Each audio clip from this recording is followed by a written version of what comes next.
اللي راح أقرأ اسمه يقوم يردد الشعار ويلحق ربعه.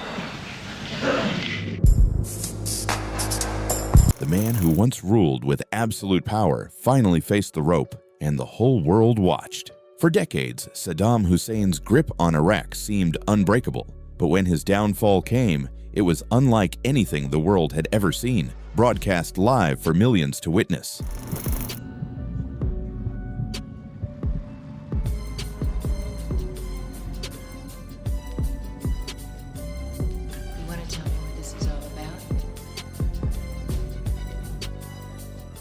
And this is where it all begins. Saddam didn't just take power, he swallowed a whole country. On July 16, 1979, he became Iraq's ultimate authority.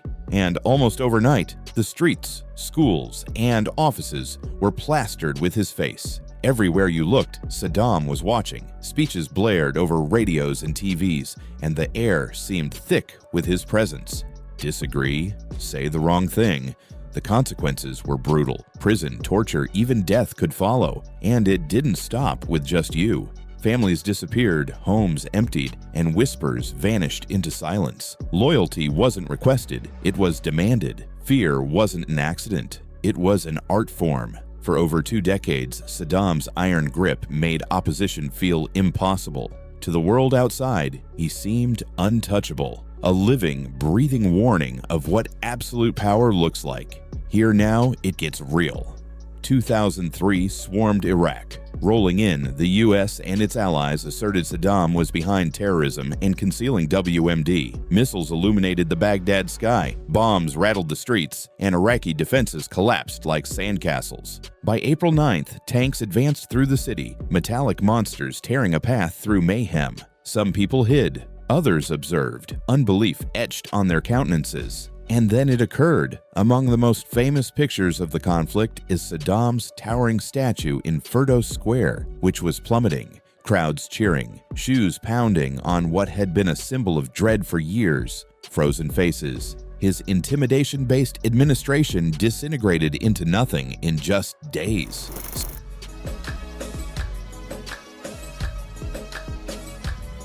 Still, the narrative was still going on. Driven to avoid capture, Saddam disappeared into the darkness. The United States wouldn't let him fade. One of the most extreme manhunts, Operation Red Dawn, began. Thousands of soldiers searched Iraq. Helicopters flew overhead. Armored vehicles rattled through settlements. Intelligence teams chased every lead.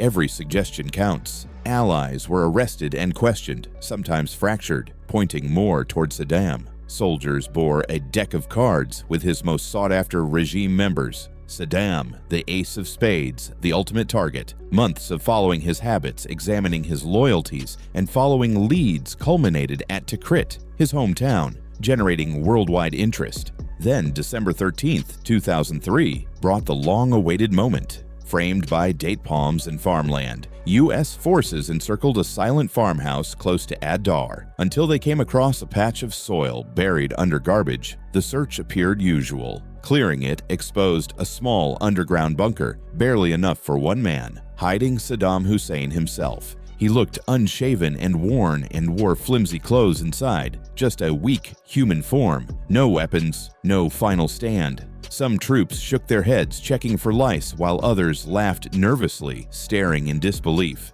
Captured unfought was the untouchable despot feared for years. His capture by U.S. troops finally brought a years-long search to an end. The catch was just the beginning.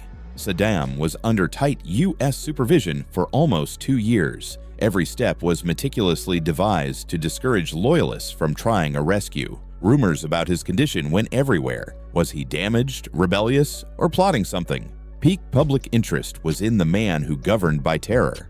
On October 19, 2005, Baghdad's courtroom doors opened amid strong security. Simply by going, judges, lawyers, witnesses, and soldiers put their lives at risk. Saddam seemed resolute and calm, dealing with the Dujail massacre case that shaped his demise. Survivors told of the 1982 Shia town raid, where families were tortured, murdered, and left in ruins, a terrible tribute to his rule. And now the court has become a battlefield. Saddam stood before the accusations that had haunted him for decades within a heavily defended room in Baghdad, encircled in concrete and barbed wire. Some had already been murdered. Threats of attacks hung over judges, lawyers, and witnesses. Live camera broadcasts throughout Iraq. Riveted, citizens watched the man who once ruled with an iron fist argue, yell, and defy the court. Saddam called the tribunal illegal, his voice cutting through the tense room, challenging the authority of those around him.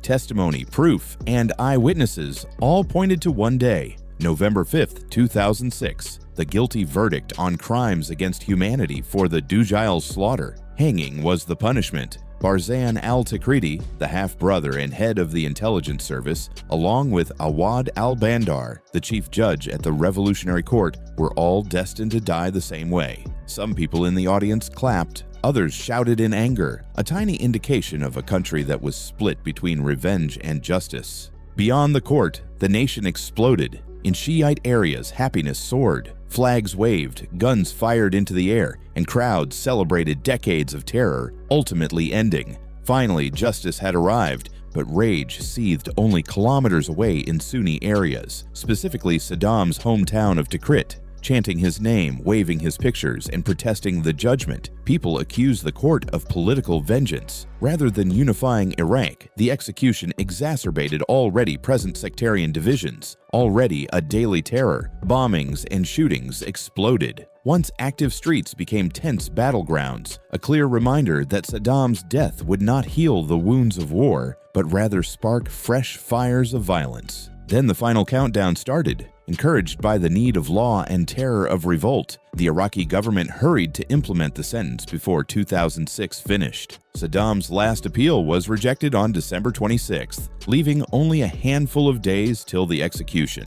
The ex-tyrant was brought to Camp Justice in Baghdad, a place that was as dark as its name, and he met his last hours with terrifying peace. The guards remarked about his serenity, no begging, no fear. He ordered a very plain meal, boiled chicken and rice, eaten quietly and painstakingly, almost as if he was holding on to the last minutes of being a normal person. The night was for prayers, soft talking, and thinking. Chaos was still covering Baghdad. The sounds of shooting and explosions were far off, yet very close. They were the bitter reminder of the very weak state of the country. A dictator was inside, waiting for the same fate he had imposed upon innumerable others. The moments were ticking down towards history, and then the day history would never forget. Early December 30th, 2006, precisely during Eid al-Adha, a day often full of joy, now darkened by death. Hands bound in front, Saddam approached the gallows calmly, and each step was purposeful. No stumble, no pause. He declined a hood, demanding an open death with unflinching eyes. Inside the frigid, drab room stood a handful of witnesses, judges, officials, and guards, all apprehensive, aware of the forthcoming seconds. The space stopped to breathe.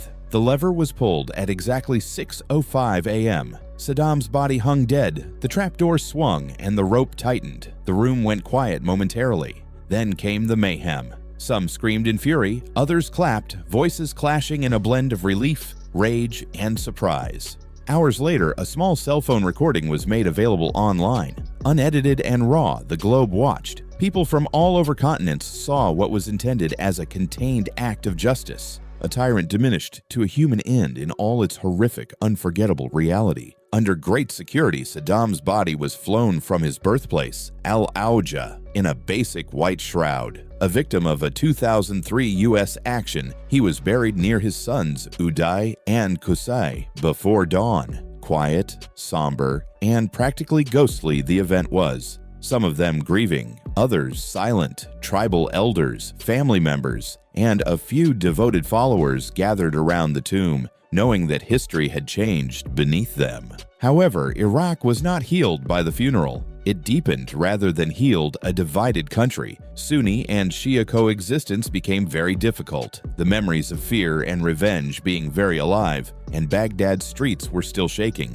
The shadows of his reign were still present, but the ruler who once wielded absolute terror was no more. And the unvarnished reality is that Iraq had no help in 2007. Increasingly violent, daily bombings, shootings of individuals, and abductions became the normal routine. Every district was either guarded by militias or soldiers, and Baghdad turned into a city surrounded by walls of checkpoints. Millions of people were forced to leave their homes as entire towns turned into deserted places, roads got worse, and families ran away. The world was witnessing the execution of Saddam Hussein from the leaked video, which turned out to be a terrifying and never-ending image serving as the darkest reminder of the cost of power, terror, and revenge. His execution did not symbolize the end of oppression, but rather the continuance of it for decades. A man who built his empire on fear died in terror. Iraq, meanwhile, still split and traumatized, bore his trace. Saddam Hussein's death didn't merely put an end to a regime, it brought to light the miserable cycle of revenge that devoured Iraq. His death wasn't closure, it was a warning that tyranny, once unleashed, never fades quietly. So what's your take on this? Drop it in the comments, and if you enjoyed this, hit like and subscribe for more real stories that shaped our world.